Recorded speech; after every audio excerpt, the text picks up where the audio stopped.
circle of human perspective.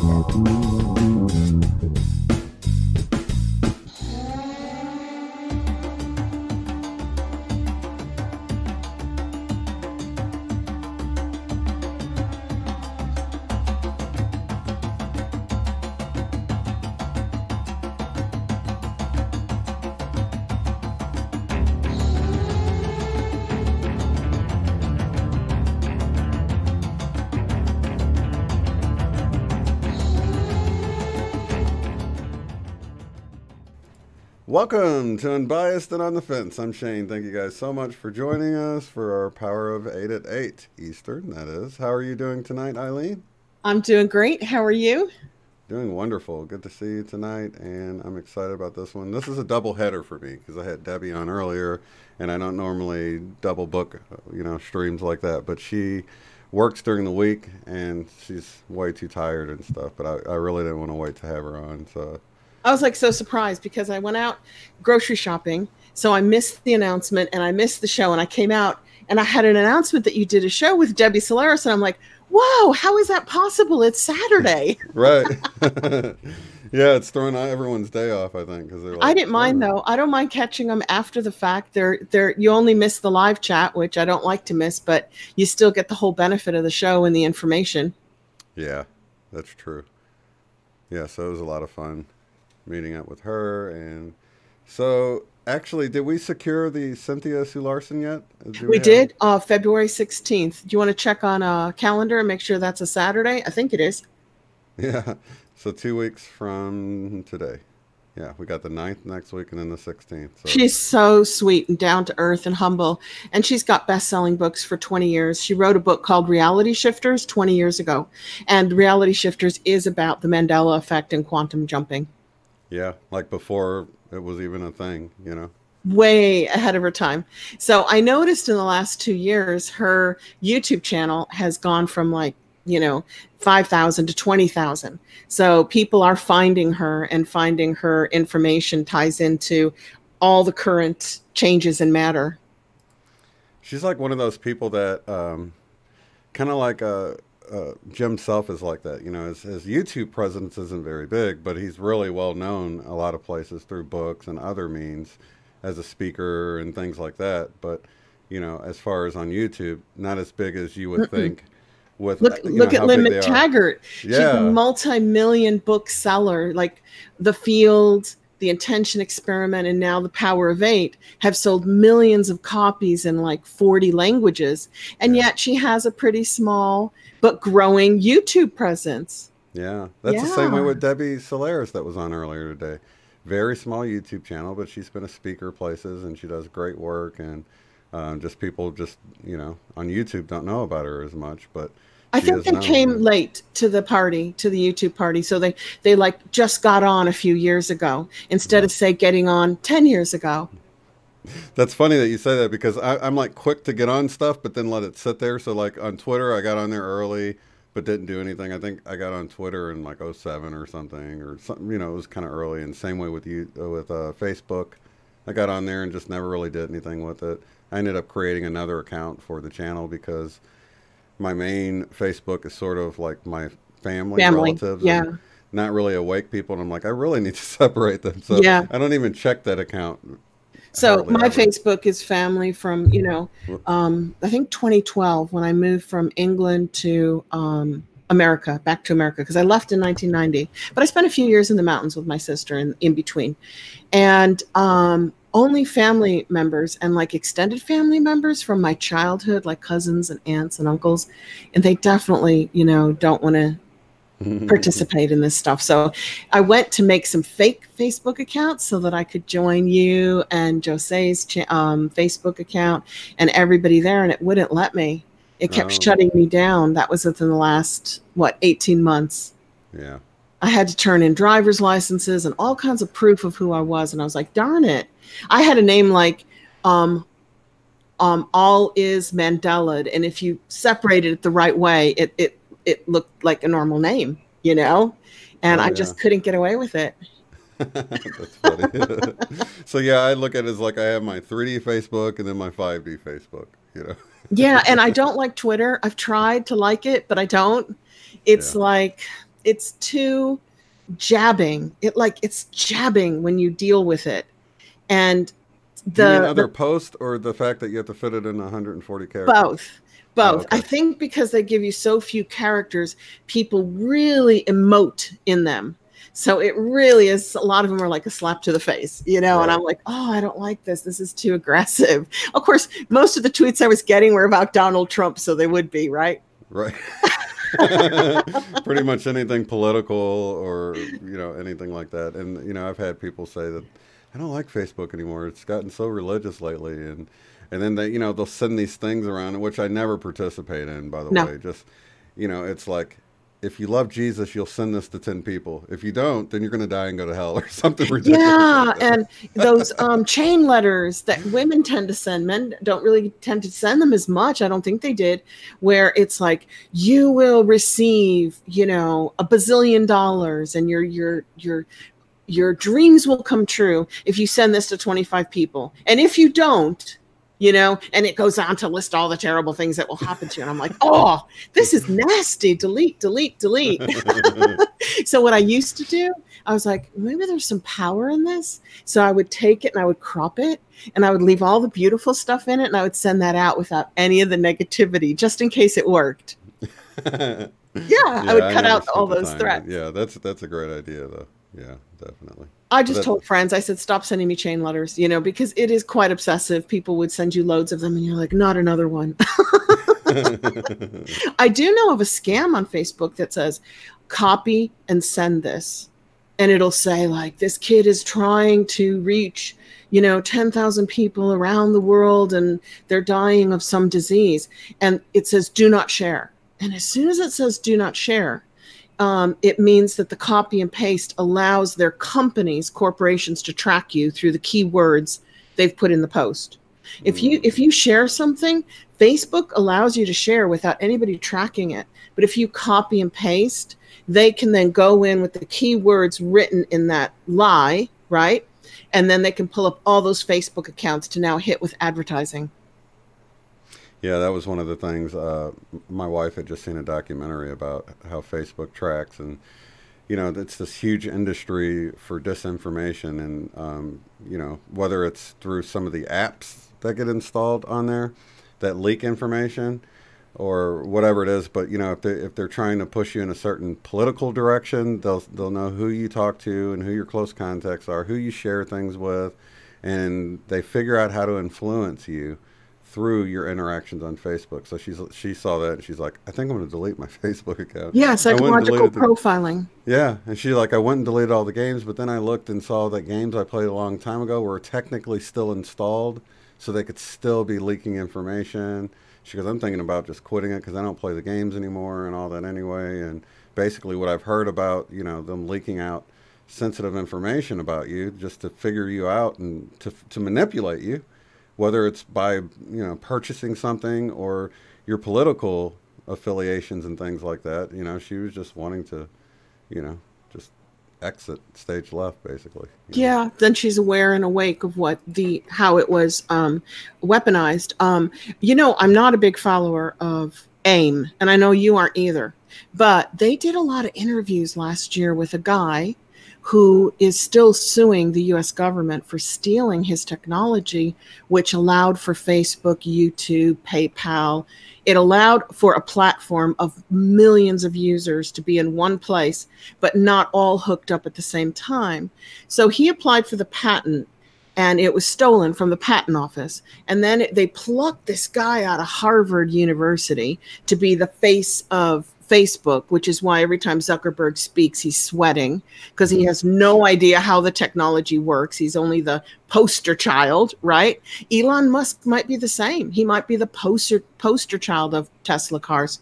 And there's an ongoing 12-year lawsuit where this man is trying to get compensated for having his technology stolen, so that, guess who it went to? It went from the patent office. He traced it to the Department of Defense. The Department of Defense got a hold of the technology, and then boom, Facebook, YouTube, Twitter, all these platforms opened up almost at once. Yeah.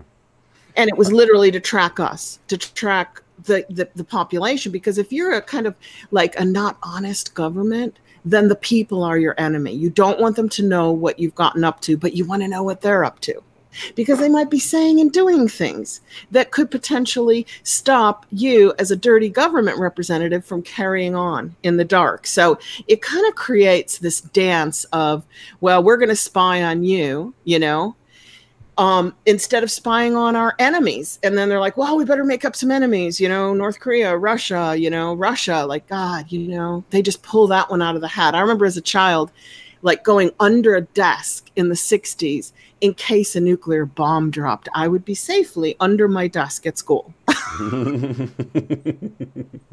Are you watching Project Blue Book? Did you catch it? Project Blue Book? No. What is it? I think it's on A&E and History, and I'm having trouble catching it because it's on live TV, so you don't get it free on the free Hulu and the free Roku and all that free stuff, right? So I had to buy the whole series from Amazon Prime, which supposedly gives some of the money back to A&E and History Channel, who made it. And it's about Alan J. Hynek.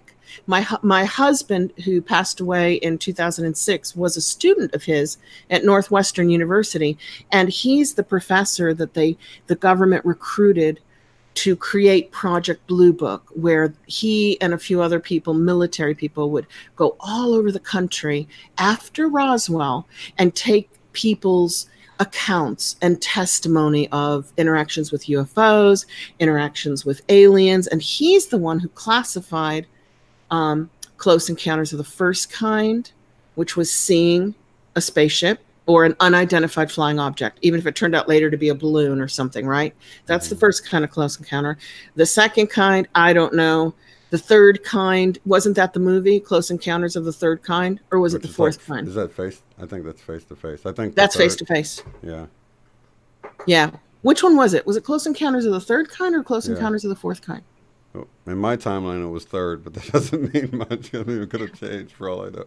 Well, I was listening to SMQAI and Chick Talk today because they have a very intelligent Mandela effect discussion every Saturday live. And they were talking about Ed McMahon as if he was alive. And I was like, no, he died ages ago because, you know, I just went on and looked. And yes, it said today that Ed McMahon died in 2009. But they had looked it up like a couple of months ago, and in the information they had a few months ago from wherever they were in this reality bubble of bubbles, right? Ed McMahon was still alive. So they were absolutely floored, you know, because they checked and they thought he'd stay alive. But actually, I'm like, hey, check tomorrow, you know, check next week. Yeah, that's the one thing. I keep waiting for like somebody real notable to return from the dead, as it were, Prince or Michael Jackson or somebody like that. But you know, it's like every time I think that about something, like a change, and then something I think is big happens. Like, I mean, even something that seems small, but it's pretty huge, like the whole, we talked about the stuffing, stovetop stuffing. Stouffer's stovetop stuffing. I mean, almost everybody said it with the brand with it a lot of the time, even, you know. When, Stouffer's stovetop. And, you know, for people to be like, oh, yeah, I guess it was always Kraft. That blows my mind as much as the change itself when people, you know. Well, you know, Kraft cheese, stovetop stuffing. Yeah, and we still don't have, we have Kraft stuffing, don't we? But I'm waiting for stovetop to come back. Not that I'll buy it. I'm waiting for Stouffer's cheese, and people will be like, no, it's always been Stouffer's cheese. It's always been Stouffer's cheese. Yeah, I have. It is a trip. I have my Mandela effect video with I guess because there's a movie thumbnail on it, it's just getting a lot of traction, right? But at least I got to put something in there of meaning to me, which is, let's be loving and kind. All people are valuable, instead of NPCs don't count. You know, they're not really people, which is okay if you believe that. I'm okay with other people believing it. But I got to put in a little message of unity. And I'm still getting messages from people going, yeah, my Volkswagen car didn't have a brake in it either, but they changed the logo. What's wrong with you? And I want to shake them with their words and go, really? Did you call them and ask them? When did you change your logo? When did you put the brake in it? Right? They're just not doing the research. Yeah. I had another YouTuber. I could see the Bible on her shelf behind her, and she's sitting there downing. These theories combined, like the Mandela effect, that clearly are ridiculous and can't be true. And I left a message. I'm like, do you remember the lion shall lie down with the lamb? Of course I do. Get your Bible. Please look at the Bible and see. I don't need to look at the Bible. I know what it says. Go look at the Bible. Go call Volkswagen and say, when did you put, that brake in your logo? And they'll go, it's always been there. And this is what really ticks me off, because in the video, I show the history of the logo. And you see it from 1939 until present. And it always has the brake in it. But people aren't paying attention. They're just rejecting the idea that matter can change. Yeah. Regardless I don't of blame the them, evidence. because I was like that. I was in that same boat for about a year. So I typically have patience. But for people that don't even do any kind of research whatsoever, I mean, you can type in Volkswagen evolution into Google, and within a second you can see all of the dates and all of the logos and all of the versions for the last century. I mean, it literally takes less than a minute to look this up. And if you don't believe that, if you don't believe that, go a little deeper. Call the corporate office and ask. Say, but we have this programming in us that says matter doesn't change. Matter is permanent. Matter is fixed. Yeah. And that programming runs so deep that when you show them evidence, oh, well, it does change, they're like, no, it doesn't. And even when they see the evidence themselves, they deny it. That's Photoshop. It's History's been Photoshopped. That's all I can say. Oh my God, it is funny. And it used to kind of get me annoyed because I wanted everybody to see what I see and think what I think, so I didn't feel alone. But once I was comfortable with my own beliefs, I really don't care what other people think. They don't have to see what I see. They'll see what they see regardless of what I say to them. So I'm real chill about it, like you. I'm just like, whatever, I don't delete them. I try not to be sarcastic, I'll usually say something along the lines, well, if they're nasty, I just get rid of them or whatever. But yeah, if they're mean, because sometimes they're like, you guys are idiots, blah, blah, blah. And it's like no substance at all to their thing, just a bunch of insults. You're so stupid. And I'm like, oh my God, only stupid people that say that. But the other thing is, I'll say, in the time that it took you to write this post, you could have seen what you just said isn't true. Just use Google, go investigate, Well, I guess maybe we've been taught not to investigate, not to question. If, they hand it to you, that's the way it is, Right. Maybe that's where the real problem is we haven't been trained to check it out. But I became a journalist, and in the old school of journalism, it was, if your mother says she loves you, check it out. That was our key phrase, that anybody who said anything to you before you put it on the air, you had to verify it. So you didn't come up looking like a fool and getting the radio station in trouble. That's one of the things that, I guess with YouTube, that whole thing's gone out the window. I mean, not everybody. Some people know they've been down that road. Maybe they've made a mistake and learned their lesson the hard way. And, I've certainly done that a few times, just kind of trusted someone's word on something and even said, I'm not sure about this, check it out for yourself. But now I'll try to take the time, unless somebody says something in the chat, I haven't looked at this, but whatever. I'm really careful too to say my channel is my opinions. They're my opinions. I'm not telling you they're facts. I'm not telling you what I'm saying is true, but nobody seems to mind, because I think I finally figured out a way how to deliver my opinions in not a factual way. Like when you say this is this, it puts people's backs up. They're like, no, it isn't. Prove it. But if you go, well, I kind of think that this is this, they're like, oh, okay, she just thinks that, and it doesn't put their backs up, because you're not telling them the way things are. You're telling them the way you think they are. Yeah. Well, Scott from the Guy Fawkes channel had been in a message board, and they were discussing the whole braces on Dolly from that 007 movie, Jaws. Jaws is the guy with the teeth made of metal. Oh, yeah, it was called Moonraker. Moonraker, right. So somebody had posted on there that she, doesn't have braces anymore, and was explaining how they made this connection because she had metal in her mouth and he had metal in his mouth. And the person that was trying to counter the whole Mandela effect thing said, I had braces at the time when Dolly had braces. It wasn't metal in her mouth. That they didn't take the time to go see the change. You know what I mean? They were just sort of, they were so sure about her having the braces and they were so sure that matter can't change that they jumped to the conclusion that she still had her braces, and they remembered having braces when they watched the movie as a kid. But didn't bother to go see if she still has braces now. Right, because people just don't believe things can change. So they don't even, a lot of times, don't even investigate it at all. They'll just remember it how they remember it and think it's still that way. And you just want to shake them and say, please check it out. Go watch the movie. Please rent the movie off of some online service. And, tell me, does she have braces still? Does she still have braces? And if not, did she ever have braces? You know? That one's a trip.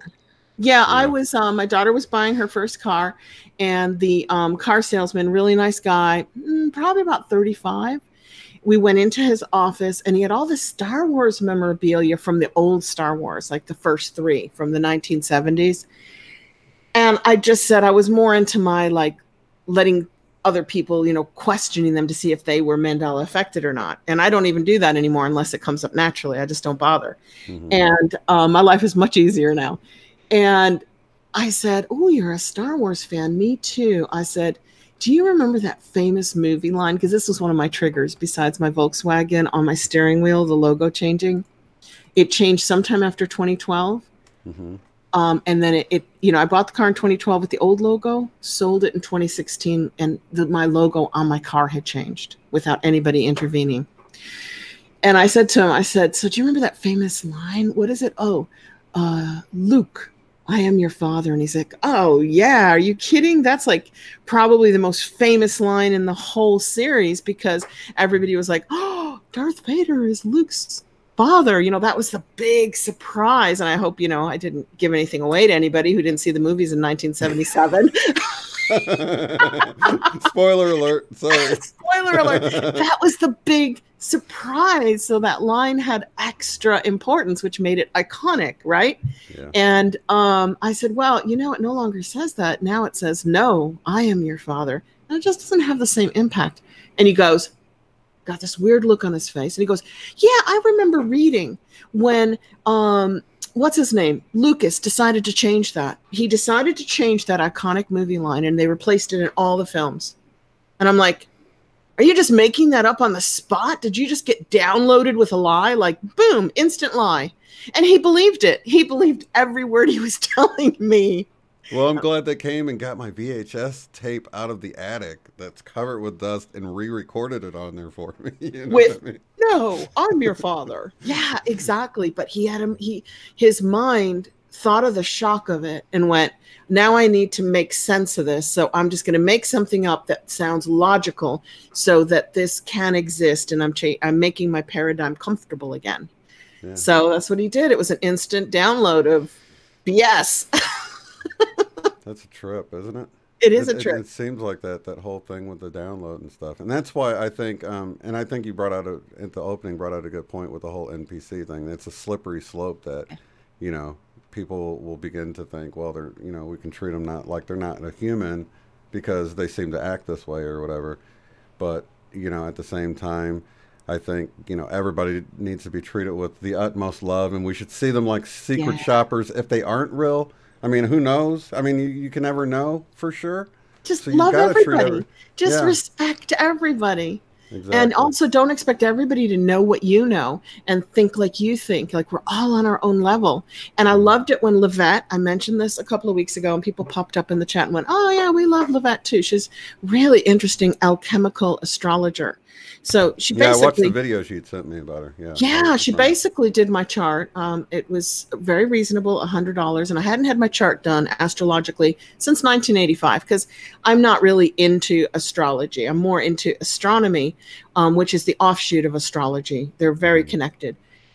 And she showed me where the sun was the second of my birth, and it was clearly in Taurus, right between the horns. The sun was sitting right at the head at the crown chakra, right between the horns of Taurus. And of course, I've been raised and programmed that I'm Gemini because my birth date's June 1st. So I've been Gemini my whole life, and I've been acting out my Gemini traits. But I'm as stubborn as a bull, And my mom was Taurus, my husband was Taurus, but they weren't. I looked up their birthdays and the sun was actually in Aries. Then I looked at my daughter's and the sun wasn't in Aries when she was born. It was in Pisces. So we truly are one sign off. Most of us, but not all of us. There's like cusp people who will still have the sign because they're on the cusp, and it didn't, I don't know how that works. And yeah, I don't know either. I was like, wow, talk about programming. I've read about Geminis. I've learned how Geminis are. And I'm like, I'm a Gemini. Yeah. And I'm not. I'm a Taurian. Wow. Yeah. So I guess it came down to, now is this a Mandela effect for you? Did you not really pay attention? No, it's not a Mandela effect. The only Mandela effect for me is the Opalchris. I can't say it. It's a very strange 13th sign. Yeah, I wasn't used to that. It's in December or something, right? Yeah, it is. And it's basically the Romans got rid of it. So that's not a Mandela effect either. But now they're putting it back, and now it's becoming widely known. It's the sign of wisdom. It's a snake. Yeah, interesting that, isn't it? That they're trying to bring it back now. So I think it has to do with this whole Illuminati, Luciferian, Gnostic mishmash, that they'd bring the snake back, the serpent, which is the wise one, Opalchris. Yeah. I can't say that word right. I'm sure somebody will correct me on it and say it correctly. But I'm not going to try to correct you on it because the fact that my son, the son, not my son, everybody's son, on the moment I was born was in Taurus is not even a Mandela effect. It's because we're using astrology that's 2,000 years old, and we haven't taken into account the great precession of the equinox. So we've lost 2,000 years on the placement of the sun and the moon and the planets. But maybe is it Ophiuchus? Yes, Ophiuchus. Okay. Ophiuchus. Thank you. Isn't that a terrible word? CC. That word is so hard to remember and say. It's not even pretty, is it? Ophiuchus. No, I just remember it had an O and a P in it. Yep. Impossible to spell. Even harder to spell than it is to say out loud. Yeah. And it's not even a month long. So I like the Hindu astrology, which is based on the moon. So the moon has 13 cycles a year. So then there are 13 months a year. And then when you add all that up and multiply that and times that, you get a perfect 10-month pregnancy in the human. You get a perfect 28-day month. And there's 13 of them. So some months don't have to have 30, 20, 31, 28, 29, and then every 4 years do a leap year. None of that nonsense. All that goes away if you go to 13 months at 28 days? Yes. If you go to 13 months, this is the ancient Hindu, far, far older, much more mystical than the Romans, who just like rewrote everything, our numbers, our astrology, our months, our days. Our Christianity. Yeah. Yeah. You go back to the three magi who came to Christ. They were from the East. And these three men from Orient are, they're wise because they follow these patterns and mystical numbers that work. If you use the Hindu calendar of 13 months of year, 13 28-day months based on the cycle of the moon, right, which rules tides, seasons, female menstruation, you name it. It really rules everything that's really procreative on Earth. You have a perfect 2,000-year equinox precession into each sign instead of 2,190. And then you have a perfect 26,000-year great year when supposedly our binary sun returns every 26,000 years. But the scientists who actually believe this showed a diagram, a video, that as our binary sun gets closer, it speeds up the rate at which the two move towards each other, and it cuts 2,000 years off. So a 26,000-year cycle, which works perfectly with the 13 months of 28 days, actually it's 24,000. And then as soon as it gets out a certain distance again, it slows down, so we have normal time. Well, I'm reading this stuff about the great year, the precession of the equinoxes, and the return of a binary sun, and I'm going, yeah, time is speeding up. So it might not be that just time is speeding up, but everything could be speeding up as our binary sun, if that's true, is getting closer to Earth. And it does so every 26,000 years, and the Earth survives. So I don't think we need to go run and hide under a chair in a school, right? Hide under a rock. And delay the inevitable by a fraction of a second. Yeah, but I think the ruling elite know this, and they're building cities underground, all those missing billions every time we have a major catastrophe like 9/11. Not allowed to say it. Sorry, you'll have to cut that out.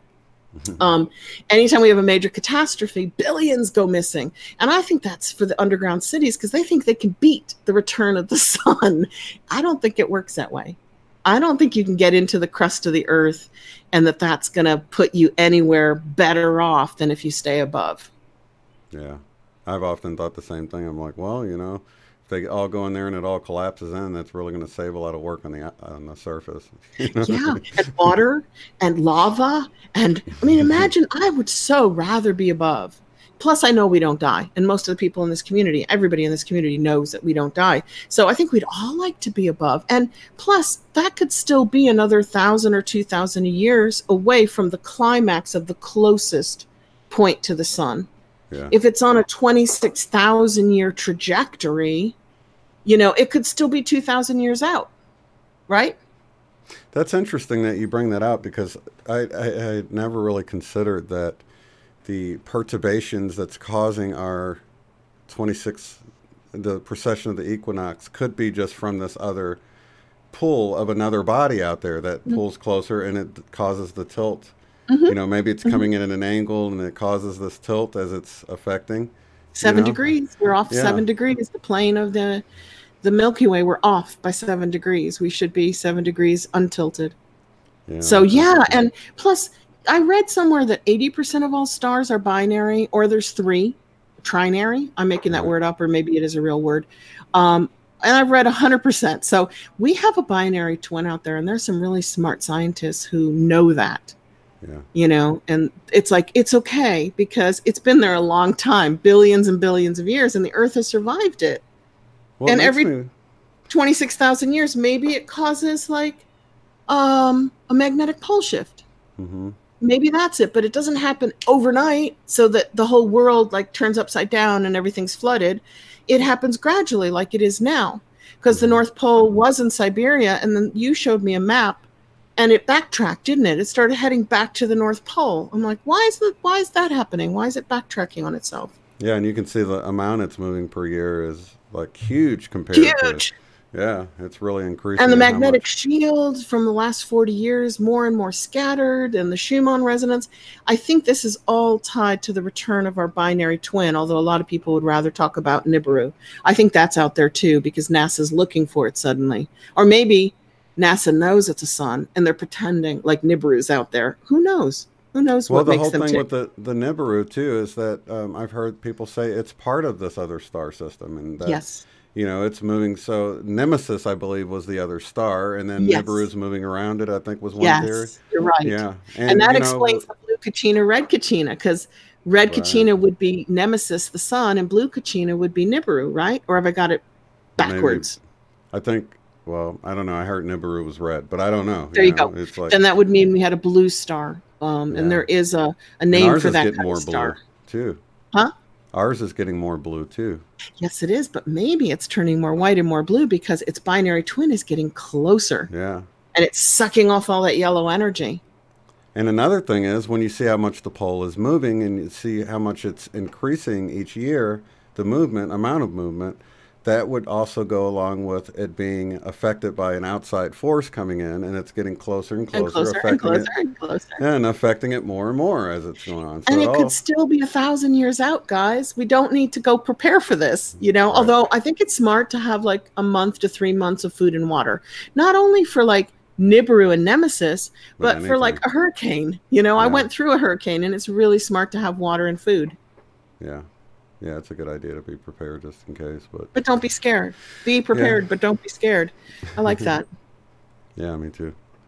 So I am attributing a lot to the possibility of our twin sun coming back to us.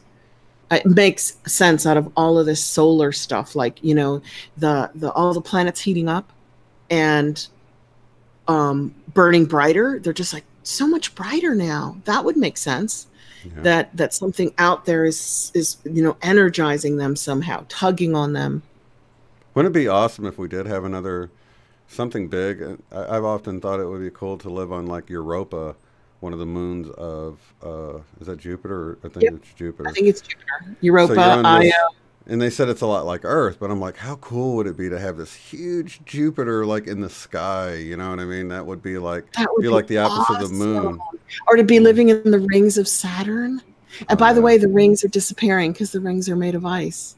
So they're news melting away, scientists are huh? saying they're melting away. Yeah. Wow. So something big is happening and it's wonderful and we're all a part of it. And, I'm so glad that we're above and beyond the fear mongering of like, oh Yeah, my God, run and it's just hide. exciting to me. It's like Yeah. I can't wait for something to happen. Even if We, we get smacked off the surface and have to start a new life or something, I'm cool with it. I'm not fearful at yeah, all me about. too. I'm not sure we're going to see it all happen in this lifetime. I'm not sure that whatever's happening is going to conclude Hmm. in my lifetime. And I might want to come back and finish this and see it again. And since I've been through so much of this part of it, I might keep coming back here to Well, I wonder experience the about rest of it. the Mayan calendar, and opposed to the when you think of the Gregorian calendar, they say that it's sort of messed up, and this gets back to It's your so initial messed up. thoughts, Yeah, it's a whole where, Roman thing. where like the months and all of that got changed around, and it Yeah. makes me wonder how far off we are from that original 2012 prediction.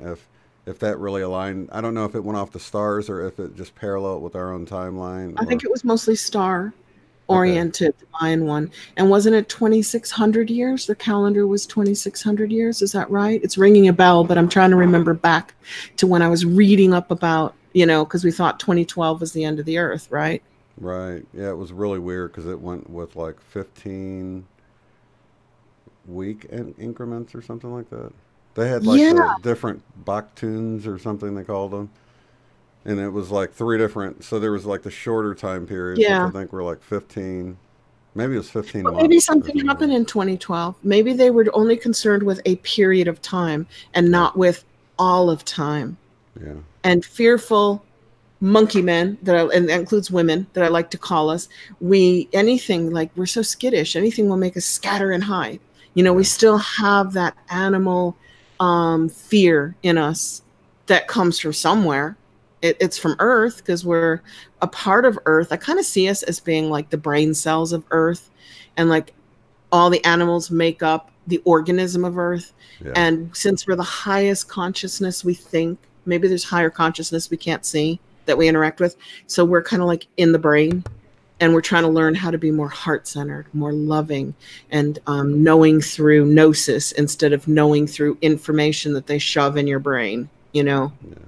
I happen to think the information is out there in the form of truth, I should say, and because otherwise, why would we have so many different theories and versions of how things are going to play out? It's almost like the truth kind of leaked out there, and they started muddying the waters by saying, "Look, let's just throw a bunch of theories out there about how this is all going to play out." That way, it's the old shell game or whatever, Yeah, which and that's saying that if they tell you what they're going to do, but they make it pretend like it was a movie and it's fantasy, then yeah, they don't have any karma. That's a hmm, bunch of BS because in karma is 100% from the Eastern viewpoint intention.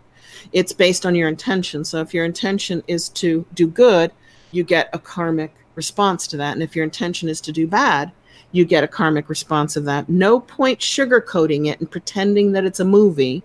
That's right, not going to clear your karma. So I don't really buy that they have to tell you what they're going to do in a fantasy type way. But I yeah, do think they're instilling memes on the internet, like mud floods and Tartaria and flat earth. And I mean, even the Mandela effect gets accused of being a meme by yeah, people who don't see it. yeah. But I think there's been a ton of disinfo thrown on top of Yeah. really genuine Mandela effects anyway, Yeah, you know. yeah, definitely. I And showed you those pictures of Mickey, remember, with a tail and without a tail, side by side, made by the same company on one shelf in a store. I'm like, they're really trying to mess with us here. yeah. Yeah, And even with, like attaching certain things to the flat earth, for instance, if they know if someone's not going to get on board with the flat earth, then they're just automatically going to say, well, NASA didn't lie then. But the fact is, NASA did lie. Whether it's proof of a flat Earth or not is a whole nother thing. Say we do live on a flat Earth, and say NASA did lie. That doesn't mean they went to the moon. So, or maybe they did go to the moon. That doesn't mean that everything they tell us is. What did they say? Like, to be good controlled opposition, you have to give at least 50% of the truth, right? Yeah. You can only give 50% of a lie if you're going to get away with it. Yeah, yeah. But I had an interesting experience with YT. Don't know how much I can say on this without triggering the algorithms. And I had a little temper tantrum. I had a channel temper tantrum. I put out a tiny little Mandela effect video earlier in the week. And I was like, come on, guys, use this as a starting place to explore consciousness and explore consciousness in matter. And I was really just talking about the good side of the Mandela effect and how you can use that as a starting place to really figure out who are you, what are you. Is that your latest video? Huh? That's your latest video? Well, it was my latest video. And with the face taken off? And with the the face I saw that one. Back at it was only like 6 minutes or something. What am I? What am I? And I know that looks kind of AI-ish, but I don't care. I'm not terrified of AI, and I'm not promoting AI. But I thought it was really cool. Take your face off, turn around, and look at yourself, and go, "What am I? Who am I?" Yeah. And since January 30th, it demonetized because it's Mandela effect, and YouTube is not going to allow you to. Then of course, who cares about the money, right? It's a couple of pennies here and there, but that means that you don't go into the suggested feeds because they only really put into the suggested feeds those that are monetized to promote the corporations that are keeping YouTube afloat financially. So I was like, oh, this is not fair. I didn't even say anything bad. I just said the words Mandela effect. So then I did a stroppy video the next day having a temper tantrum going, naughty YouTube, blah, blah, blah, blah, blah, blah, blah, blah. Right. And they demonetized that one instantly. And I'm like, see, you can't even say the words M-E, right? Or you're in the naughty corner, right? And I was okay about it. I didn't go over the top, but I'm just like, hey, look what happened when they banned alcohol and prohibition. Like that really stopped people from drinking, right? So the more they ban this, the more they're going to flame the desire to have it, And I went ahead and I did on the first video review. And then right after I put out the second video criticizing the platform, they approved it. And I'm like, now I'm really confused. Now I can't be mad at the platform because they tried to punish me because of the words that I used in the title and the tags. And then when I asked for a review, they were nice enough to go, well, okay, we'll let this one go through. So then I had to delete my temper tantrum video. Because I can't say something bad about the platform if they change their minds, right? Yeah. So it makes me laugh because we're doing this little dance here because this is not our platform. This is not the place that star seed, light workers, creative, loving people belong. But it's where we are because if we go off on our own little platform, we'll be in an echo chamber. We'll just be preaching to the choir. We'll be just telling each other how great it is to love each other. But nobody from the unawake or the masses won't be able to even bump into that. So I feel like we need to be here. This is where the work needs to be done so that we're not put off in a corner in our own little echo chamber where nobody can hear what we're saying, Yeah, well, I like the way Tot Medina's idea of still doing the Facebook and the YouTube, but have our separate platform over there to drive traffic over there. And if something does happen and they're taken down at some point, we still have this other platform over there that the awakened that know about us over there can still come over there and hang out and meet other people of like mind and all of this. So we'd have to figure out how not to let the powers that be that are being changed get a hold of it. There has to be some way, like Gaia TV started out that way. And it's not so much anymore. It seems to be mainstream now. It's like the mainstream money people tend to go in and take over anything that's successful. Yeah. I think one of the ways is to make sure you don't make it a publicly traded company because someone will go and buy up all the stock and then... Unless we could buy it all up because we wouldn't do that. We'd give it away free. Right. Right. Yeah. Yeah, we would. Then it would be, I guess an honor system that nobody would you know, somebody's in foreclosure or something, like I've got to sell it, you know, and somebody else can't buy it that already owns some of the stock. You know, it would just be sort of a risky thing. Yeah, I I think would just want to be in staying out of charge. it would be better. It Yeah. would be so hard if people went on there saying terrible things, and we'd be like, "Oh my God, we have to pull that." You know, like, oh, that would not be a job that I would want. Yeah, me neither. Me neither. But it would be nice to have that place there, so you can still drive traffic over there from, And you still know, be a public platform where you can bump into newbies, and yeah, newbies can bump into you. yeah.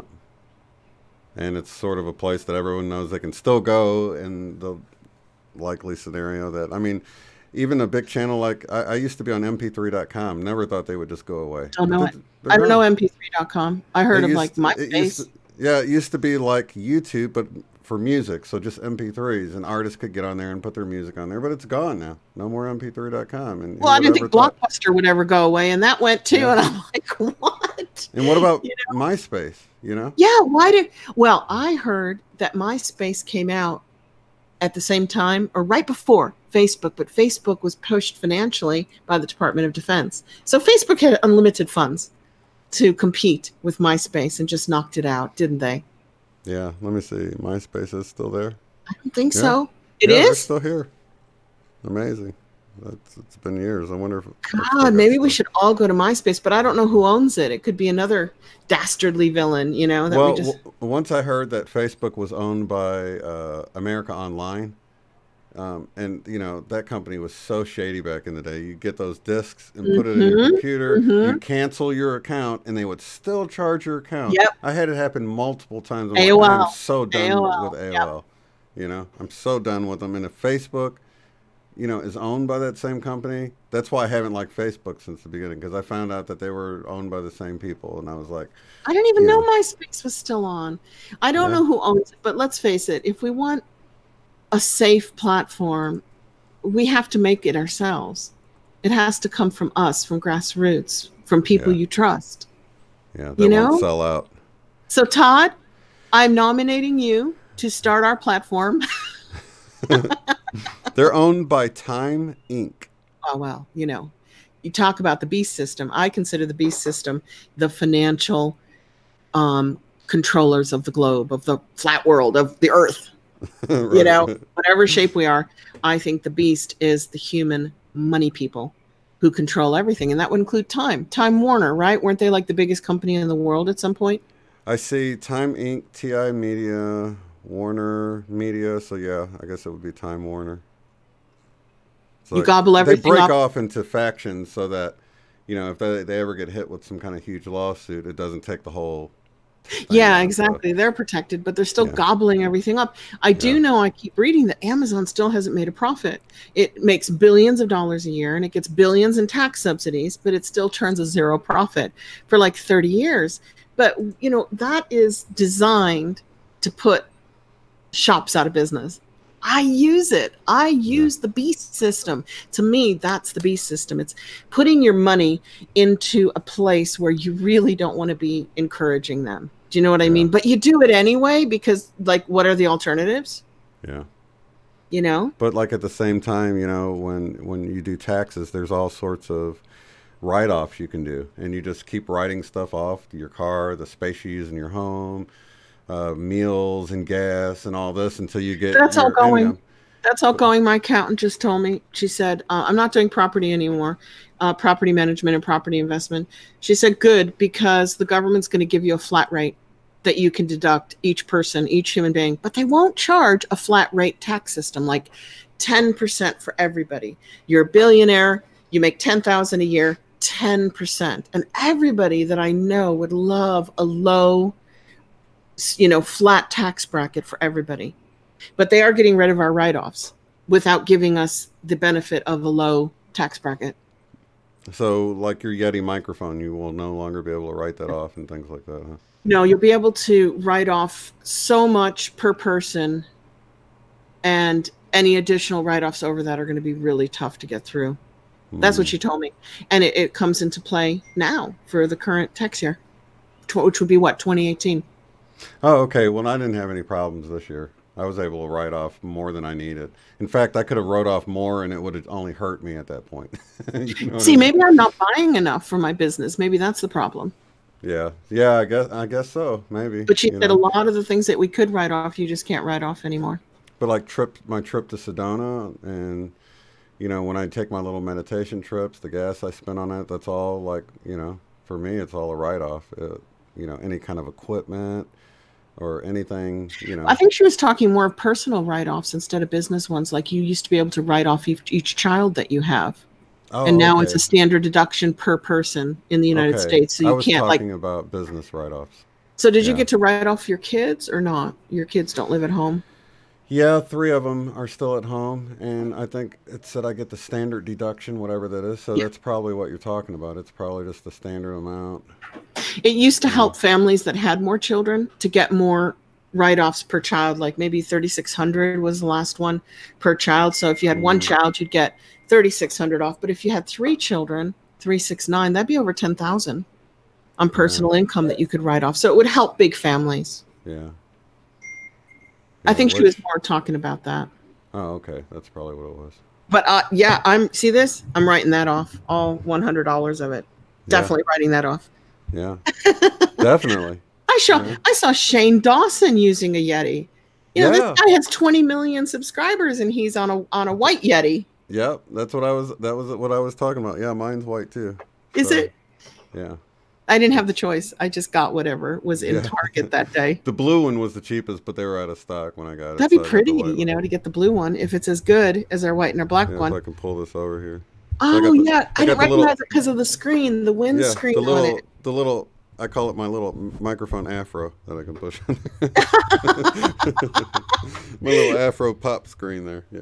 That is so awesome. Well, this is perfect timing if you wanted to go into the meditation because the kids are leaving and not coming Perfect. back Well, for an do we hour. have a? Yeah, we got how's their stream tonight? It looks pretty good. Yeah, it's good. Okay. 66 people here. And how's our electronics? Pretty solid, huh?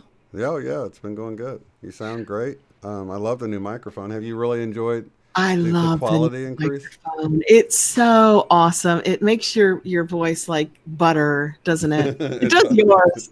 If I try, I can turn mine into butter too. Yeah, you just get closer. You're like, tonight's meditation. I don't know if it works for a woman. Tonight's meditation. Yeah, it does. Yeah.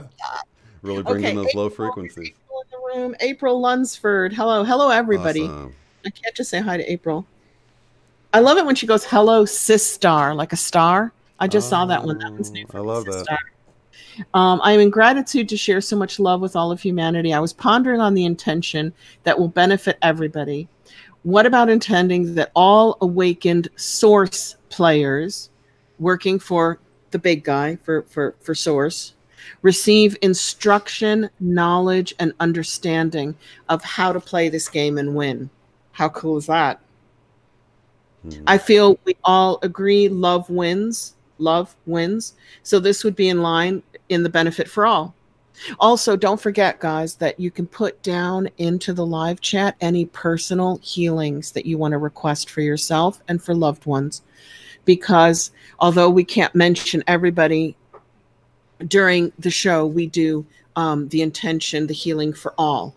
You can definitely send, there's so many healers in this group that if you have a need, go ahead and mention it in the live chat. And I go back, watch the live chat a few hours later, and if anybody's in any need of any extra prayer and energy, I definitely devote my time and send it to them. And I know a lot of us do. Yeah. So we could intend for everybody, for all. This would work for those who are seeking. So it wouldn't just be for people in our chat room, in our community, but it would be for us, and it would be for all. Source players, people seeking service to others, I guess. Yeah? What do you Source think? Players. Yeah. I like that, source players. Oh, yeah, and I was started to say what Livette always says.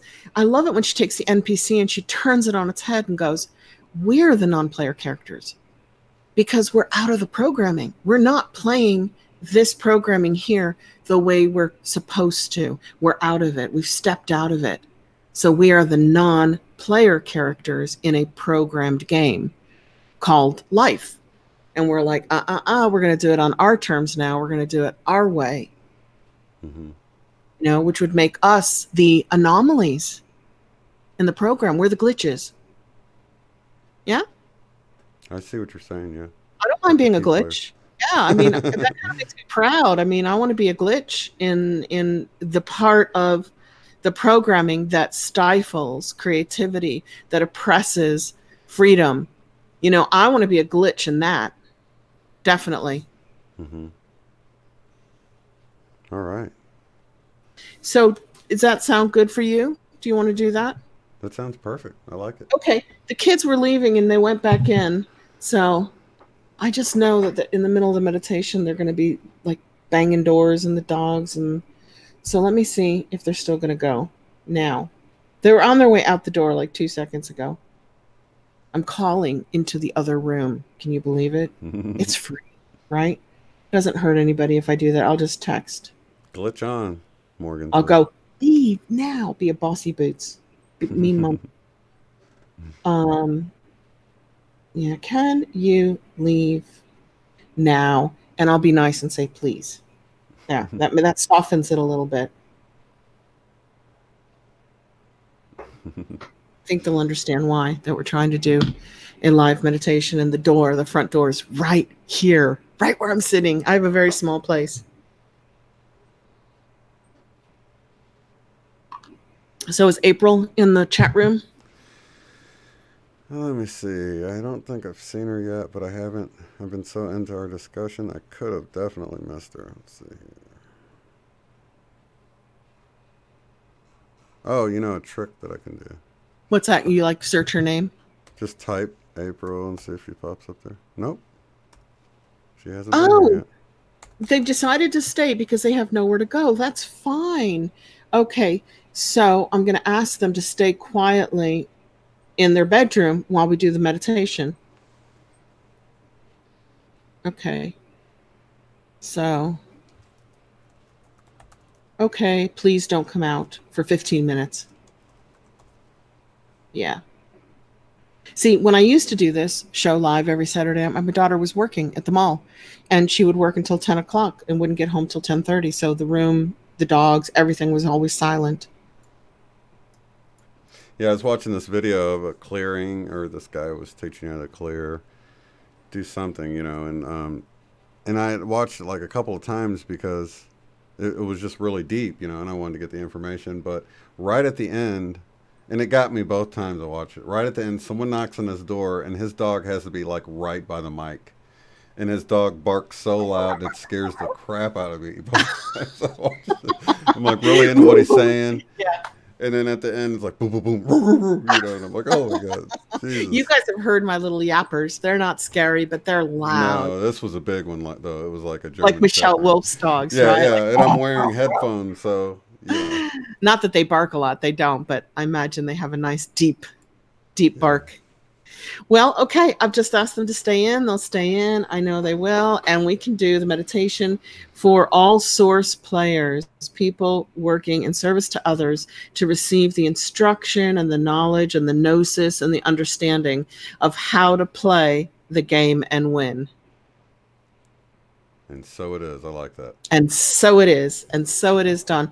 Okay. I'm going to have to find my little screen remover here without ending the call. There we go.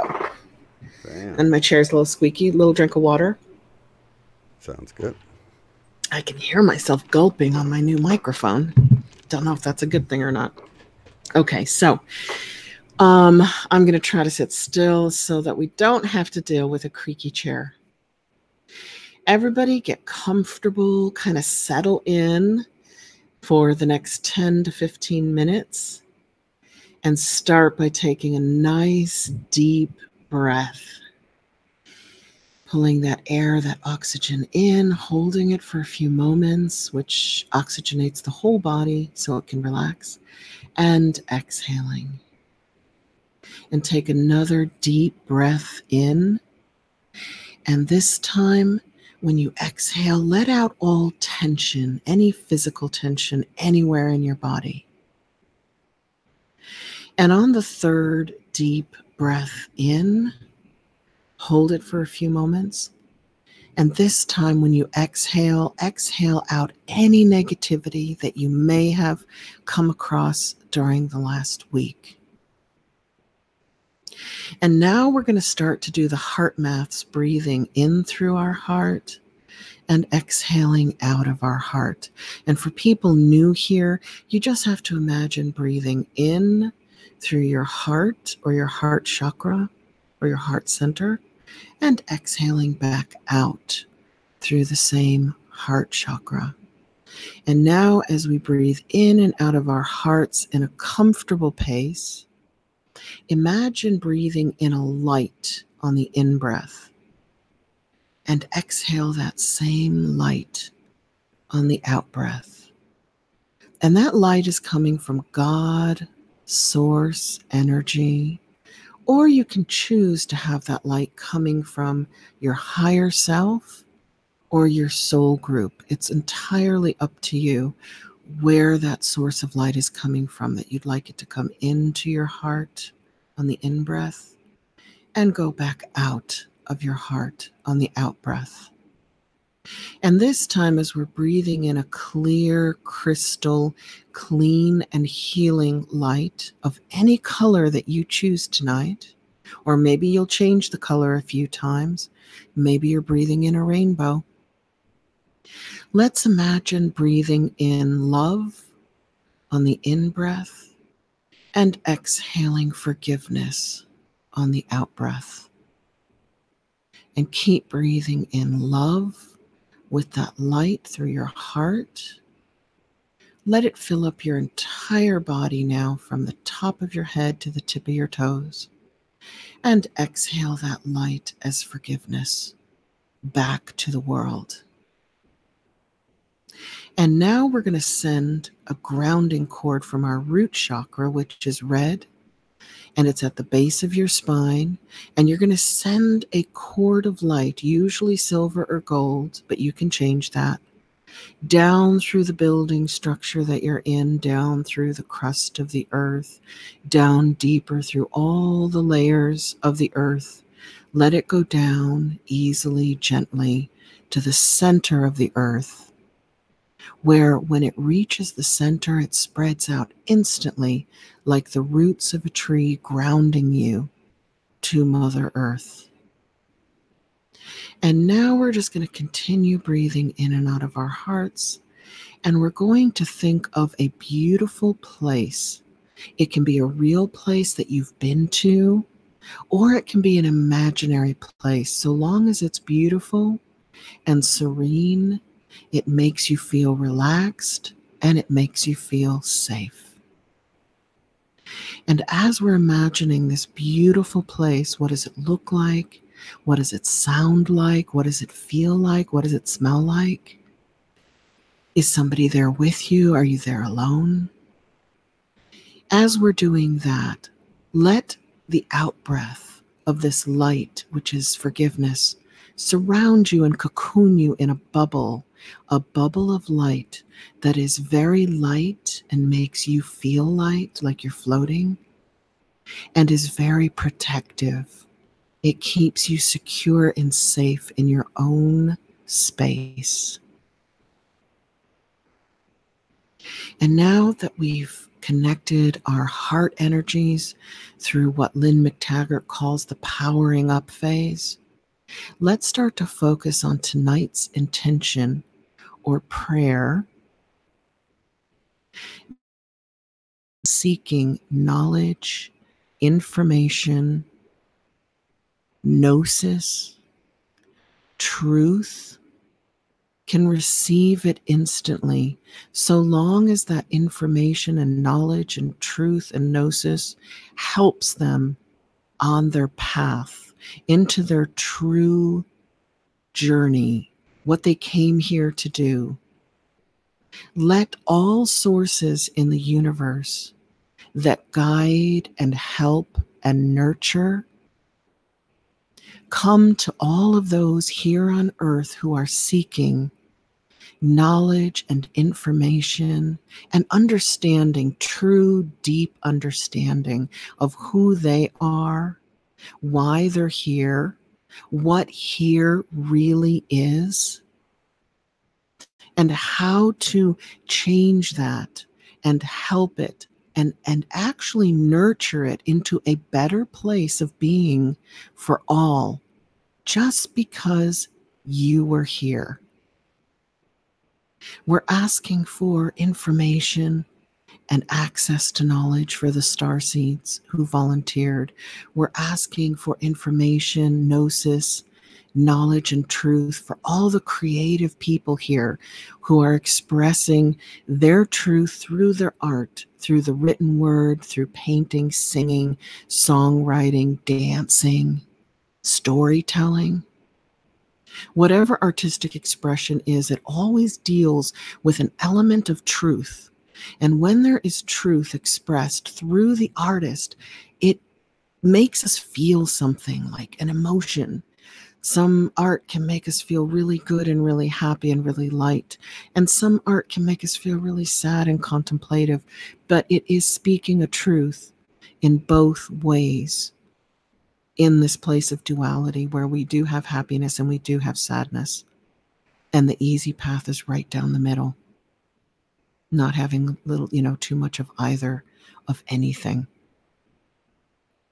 And let's ask for source information from God, for those of us who are here in physical incarnation on the earth, right here, right now, in 2019, whatever that means, right? It's a year that we can all agree on.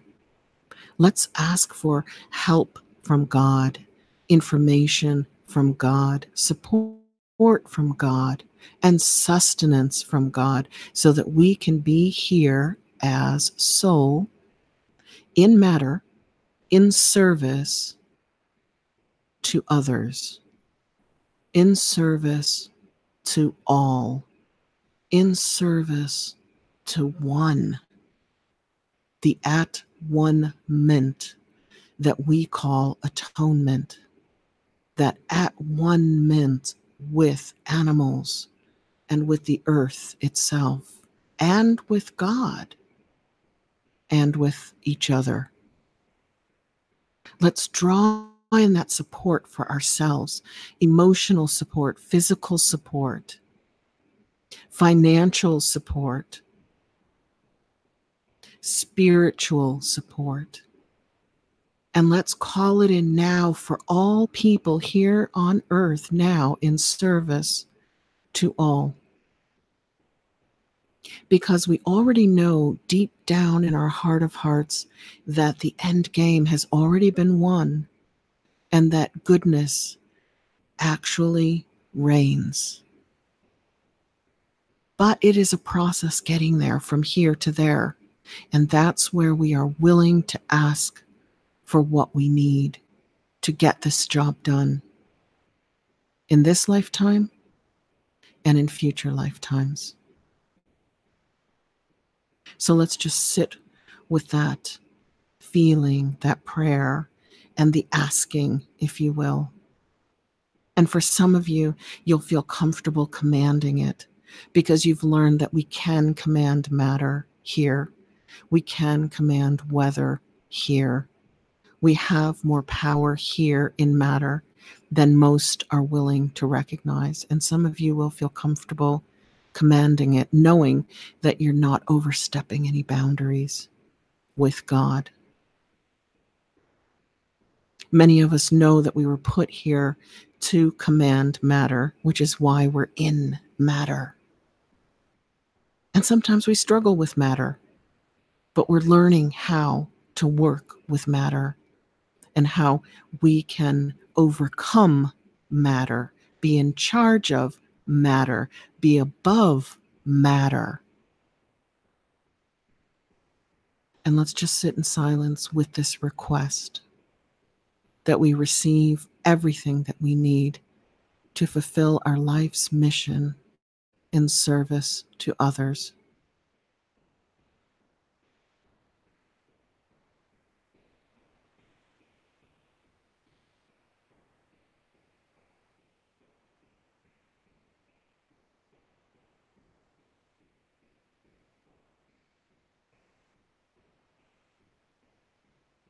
And when you're ready, start to move around a little bit, your shoulders, your neck, your arms, wrists, fingers, toes, legs, and start to come back.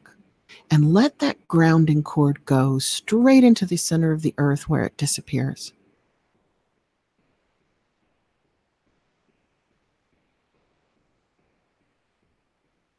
Okay, I'm back. For some reason, my eyes are closed, but when I open them, the screen goes black. I'm like, I always think I'm gone then, like I'm all alone in this meditation. I don't know why the screen goes black. That's strange. Only during the meditation. Because like if I click out my little video, I still see you and I'm down in the bottom there.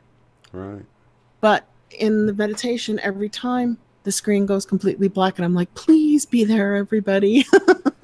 But you see, when I turn my camera off, you see my avatar, right? In the middle? I do. And then that's that what goes happens away? when you're right there in the middle until I open my eyes at the end of the meditation and Then the you can screen see is it completely disappear? black. It's just all black.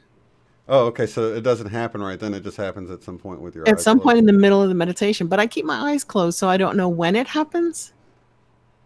Wow. Oops, I'm probably too loud now because I got quiet during the meditation, so I have to bring my mic in.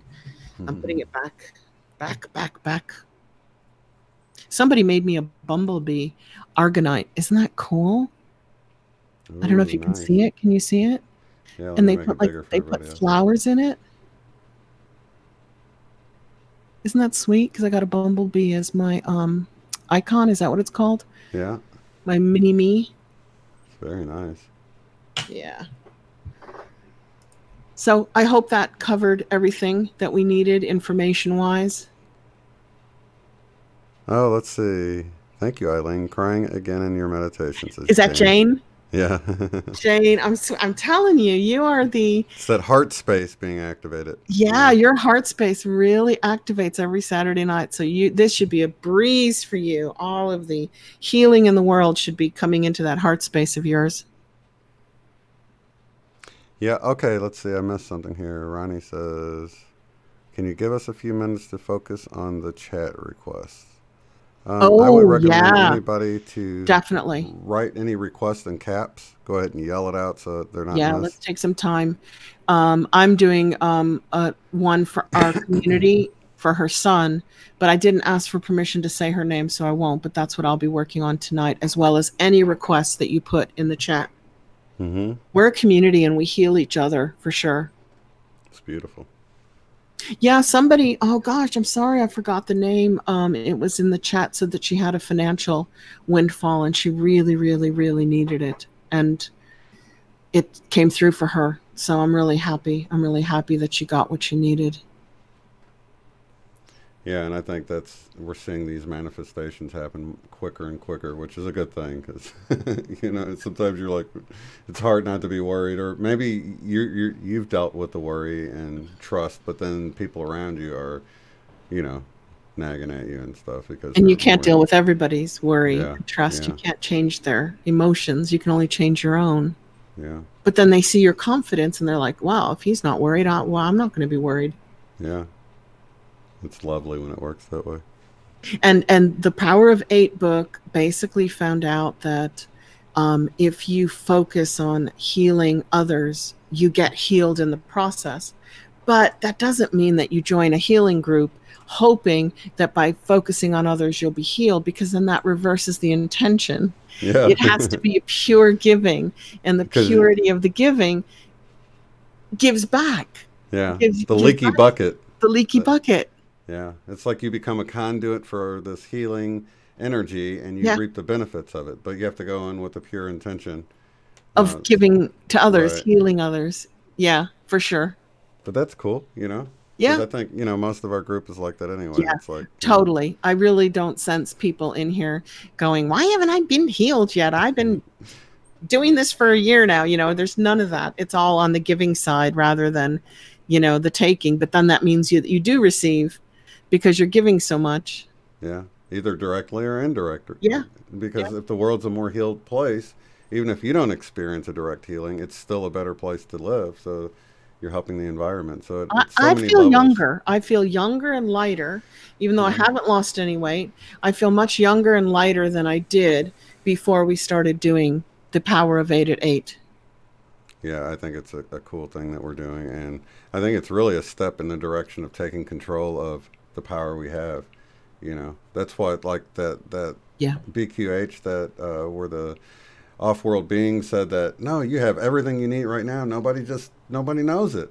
You know, if they really believed it. We do have it, and I hope I worded it tonight so that we do have it. We're just asking for assistance from on high.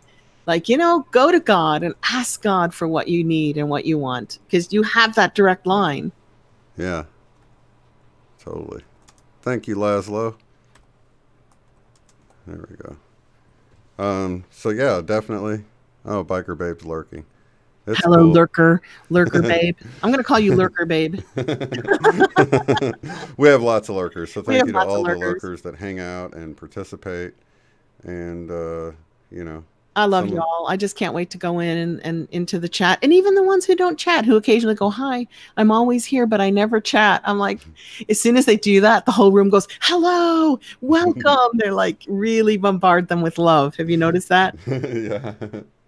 They're like, that was too much. I'm staying back in the corner. Yeah. Like, oh my God, I said hello and I got like 10 people I don't know saying hello to me. Yeah.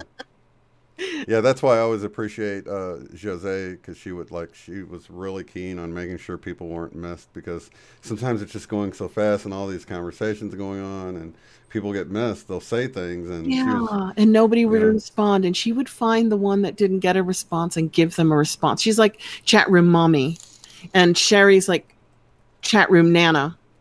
She's like, I told Sherry when I was watching how she is with her grandchildren, I'm like, God, I'd love to have you as a grandchild. And then I heard your starseed reading today, and they were saying she was like a grandmotherly figure for you and your wife. And I'm like, yeah, I can definitely see that.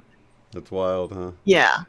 And, it just really makes you wonder how many lives we've all spent together doing different things and different roles. And it's going to be so cool to sort of have the veil pulled back. And I think it's going to be like this, though. I think, once you're kind of out of the game, if you will, it's going to be like, oh yeah, it won't be like you have to relearn it all. It's just like the forgetfulness goes away, and it's like you're just automatically back to I'm that praying point. for the forgetfulness not to come. I'm praying to retain more information. If I come back here to do more work, I want to have more of the information. I don't want to start from scratch again, because it took me like 50 years to figure a lot of this stuff out. Me too. That's why some of these younger people are just so impressive to me.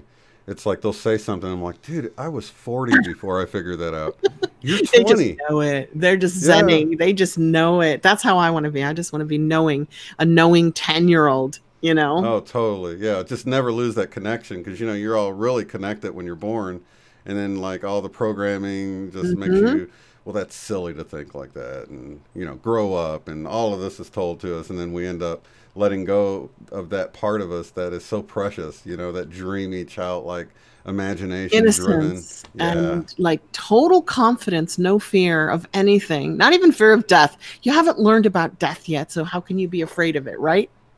And I think that's what Jesus was talking about when he said you have to become like little children. Yeah.